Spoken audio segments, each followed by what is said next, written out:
praktik Buddha Dhamma itu tidak terlepas daripada jalan tengah berunsur 8. Yang kalau di manifestasikan jadi sila, samadhi, dan panya. Apa saja? Yaitu sama didik, sama sangkapo, ya, pandangan benar, pikiran benar, sama waca, sama kamanto, sama ajiwo, ucapan benar, perbuatan benar, mata pencarian benar, sama wayamo, sama sati, sama samadhi, daya upaya benar, perhatian benar, dan konsentrasi benar. Inilah yang menjadi faktor daripada jalan tengah berunsur 8. Di mana poin pertama daripada jalan tengah berunsur 8 yaitu sama didik, pandangan benar. Ya, perlu kita pahami bahwa apa yang dimaksud sebagai pandangan benar di sini. Di dalam Magga Wibangga Sutta dijelaskan ayang wucati bikawe sama didik duke nyanang duka nirode nyanang duka samudaye nyanang duka nirode nyanang duka niroda gamini patipada nyanang.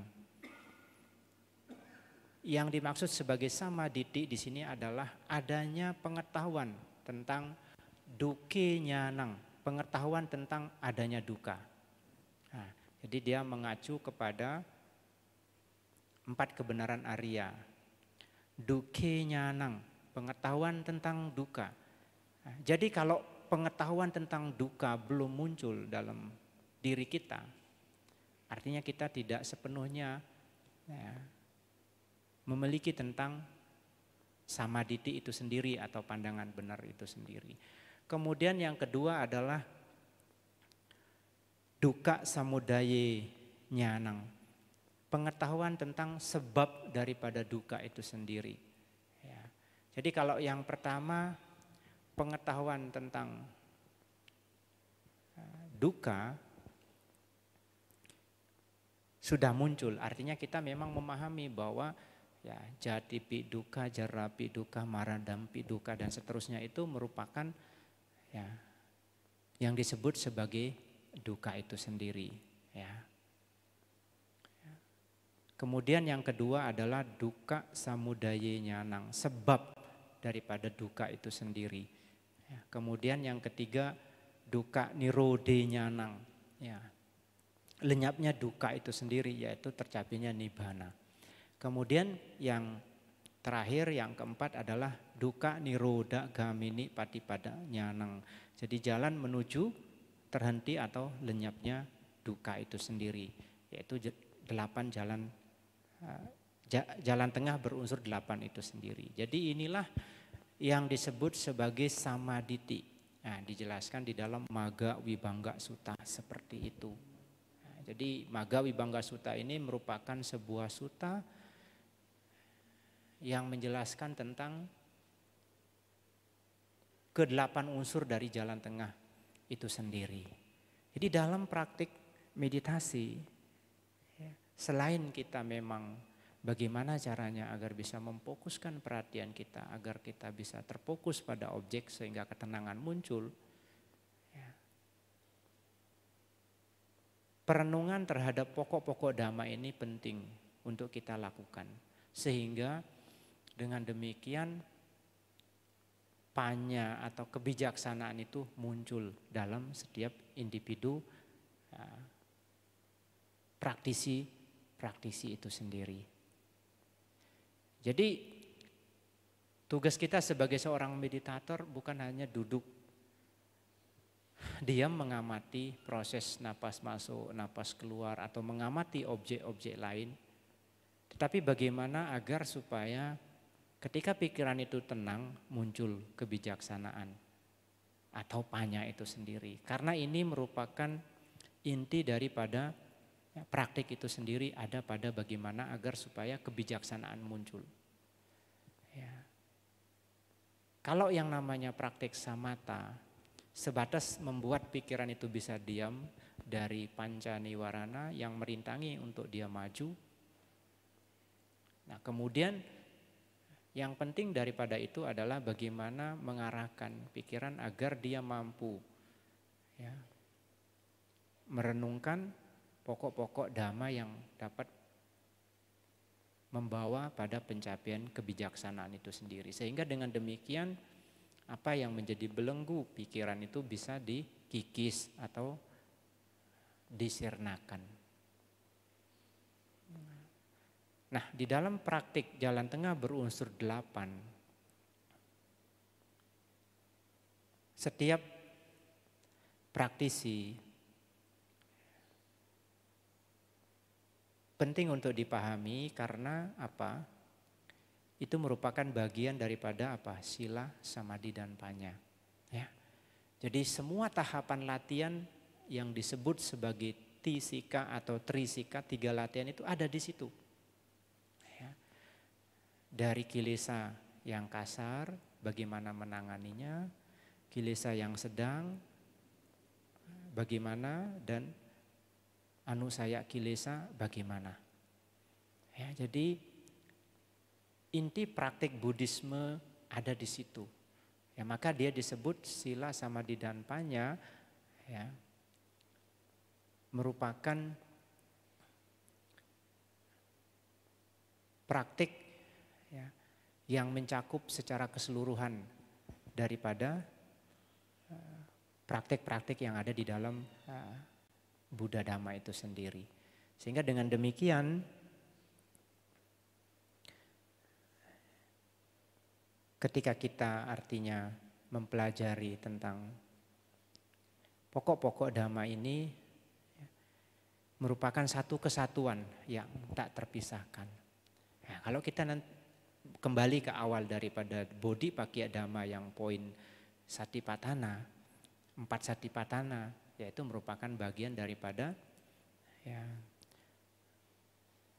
sama samadhi dan sama sati, sama samadhi, dan sama sati dan sama samadhi itu sendiri. Karena apa?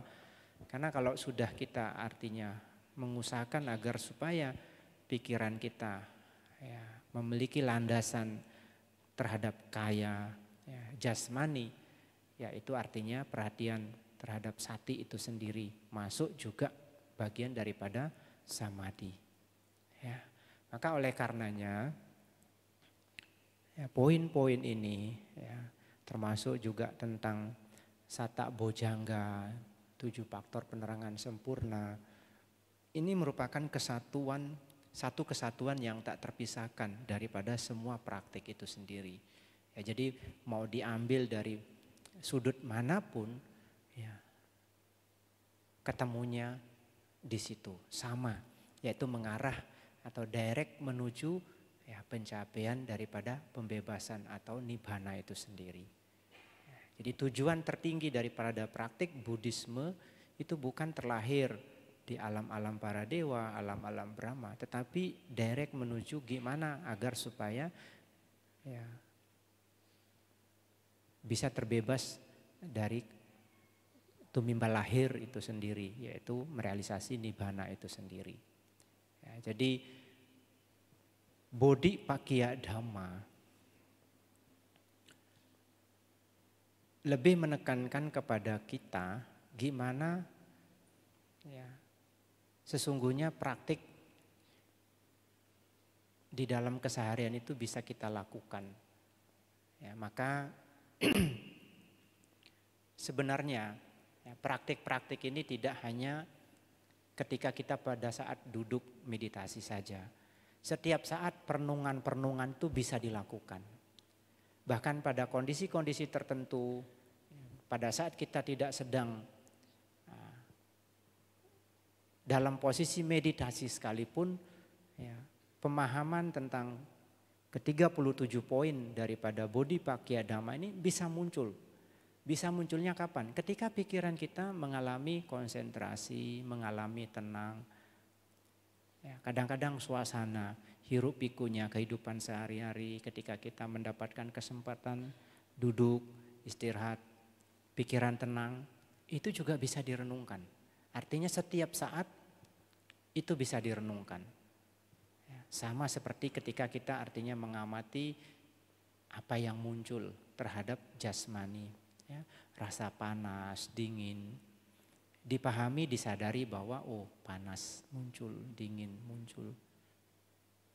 Ini artinya salah satu cara kita juga untuk melatih sati kita agar terus semakin kuat, ya, semakin peka. Nah itu ya Bapak Ibu saudara-saudara sekalian, ya untuk penjelasan ya, nanti lebih jelasnya mungkin bisa nanti kita buka di internet Magga Wibangga Sutta. Itu penjelasan tentang jalan tengah berunsur 8 secara lebih rinci. Apa saja yang disebut sebagai samaditi, apa yang disebut sebagai sama sangkapo, pikiran benar, dan sebagainya. Ya, ada yang ingin ditanyakan?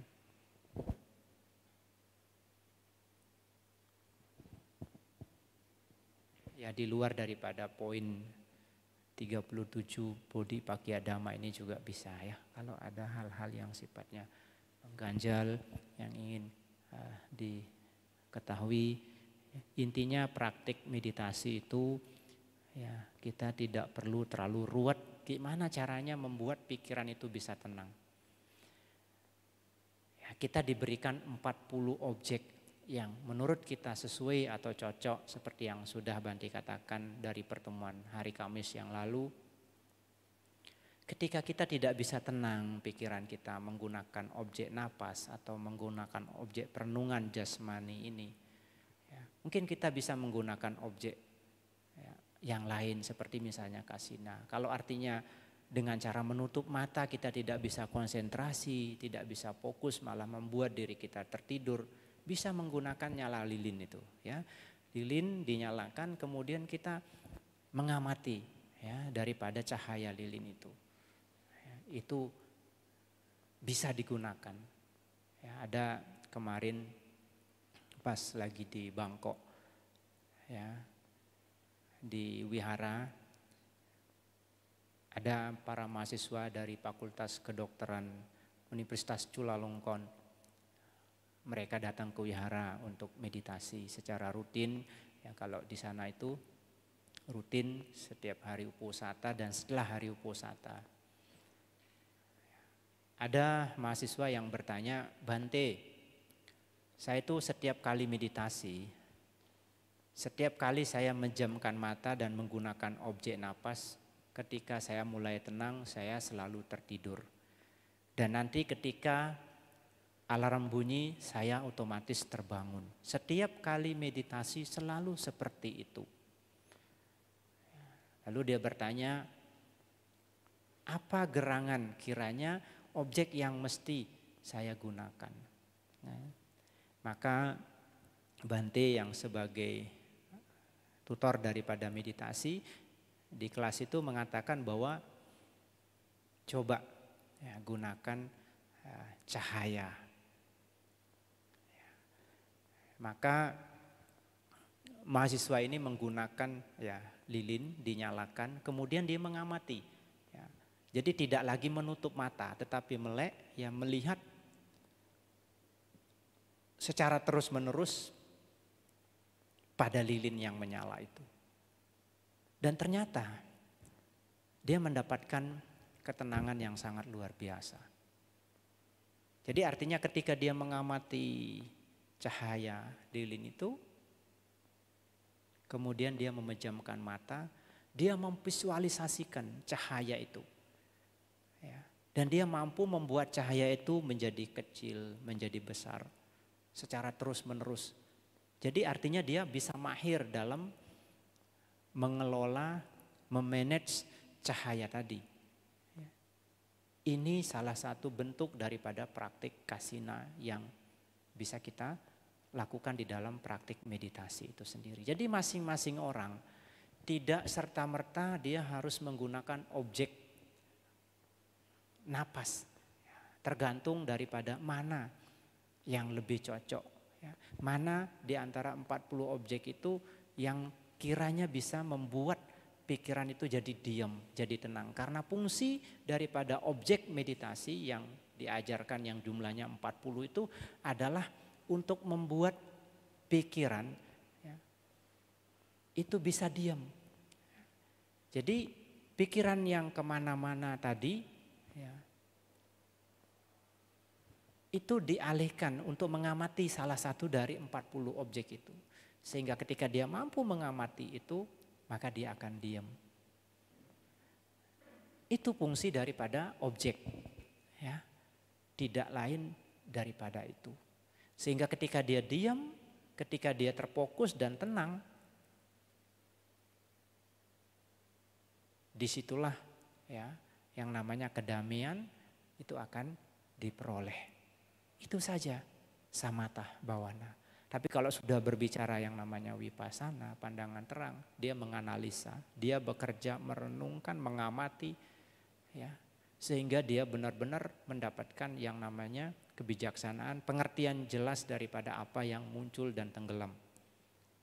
Itu vipassana. Ya, ada?